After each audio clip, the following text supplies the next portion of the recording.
پنځه دعاګانې الله نه رد کوي ښه پنځه دعاګانې الله قبلوي ښه یو دعوت المظلوم چې د چا سره ظلم وشي که نه او دلا د څو پورې بدله اغستې نه ده د هغې پورې الله دعا قبلوي چې بدله والی به دعا نه قبلېږي ښه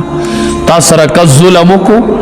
تاله بدله اغستې نه ده او ته دعا غواړي دا دعا الله قبلوي د مظلوم دعا الله قبلوي یو علماء وای د حاجی سے دعا الله قبلی چې حاجی حج لاړ شي او دې لا روپه شوی نه دی د حج نو دې دعا کوي الله دعا قبلی د روپس کېدو پورې الله د حاجی دعا قبلی چې حاجی سے دعا کوي الله قبلی دریم علماء وای دعوت المجاهد چې مجاهد جهاد لتلې دی او پی سبیل الله جنگيږي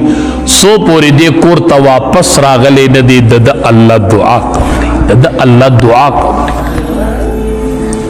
سلورم احادیث مبارکو کې راځي دعوت المریض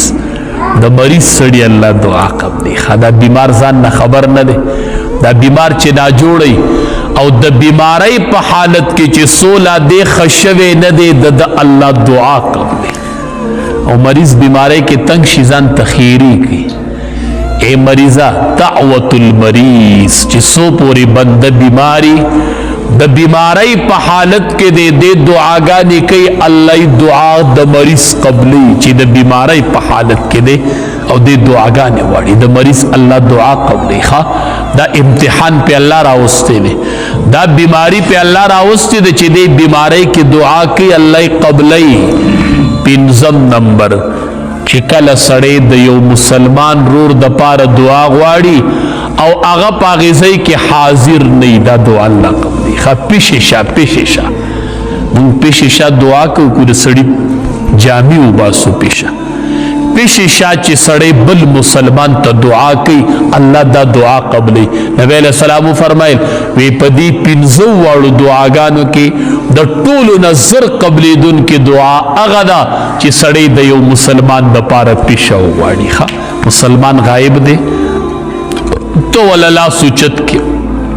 او دعا وله وغواړې هغه شته دی نه او ته ورله دعا وغواړې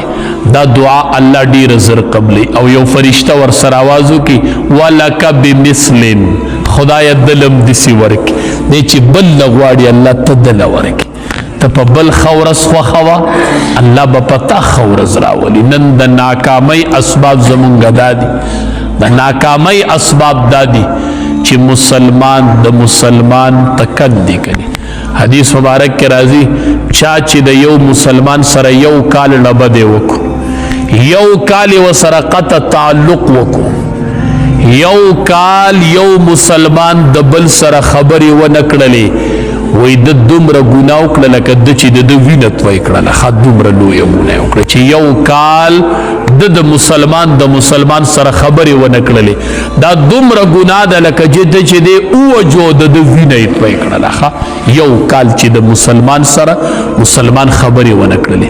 غوره بنده پیژنئ وای غوره بنده هغه دی چې کله د دوو کسو ړبه دی دی یو بل له مخې له ورشي دا یو پې په سلام کې ړومبی شي چې السلام علیکم ورحمت الله دا غوره بنده دی ښه